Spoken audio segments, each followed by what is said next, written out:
November 2018, a veteran truck driver named Marcus was hauling a heavy load of freight across New Mexico. It was just after 2 a.m., and he was driving down an isolated, unlit stretch of highway flanked by miles of open desert and jagged mesas.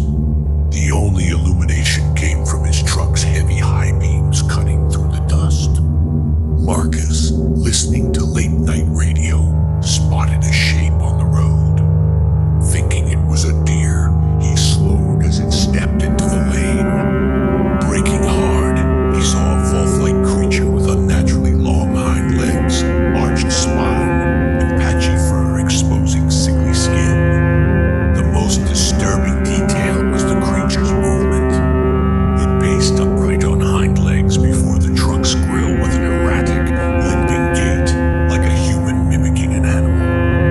Marcus honked the horn, but it didn't flinch. It slowly turned to face the windshield, revealing human legs filled with cold, malvolante intelligence.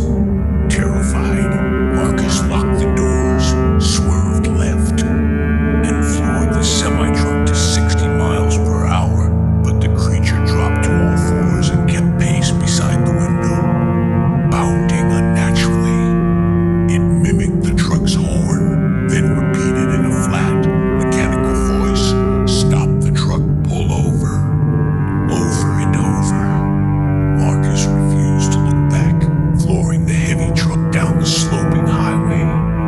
After 3 miles of pursuit, the vehicle crossed a concrete bridge over a dry riverbed. The creature let out a guttural screech, veered off the road, and vanished into the dark desert brush.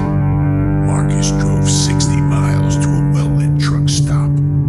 When he inspected the passenger side, deep, jagged scratch marks were embedded in the metal beneath the window, proving the terrifying encounter was entirely real. In the summer of 2018, I spent 3 weeks solo hiking a remote section of the Continental Divide Trail in northern Wyoming. I am an experienced backpacker, comfortable with isolation, unpredictable weather, and the standard wildlife risks. However, what happened on the 12th night of my trek completely destroyed my comfort in the wilderness. I was sitting outside my tent when a sudden, inexplicable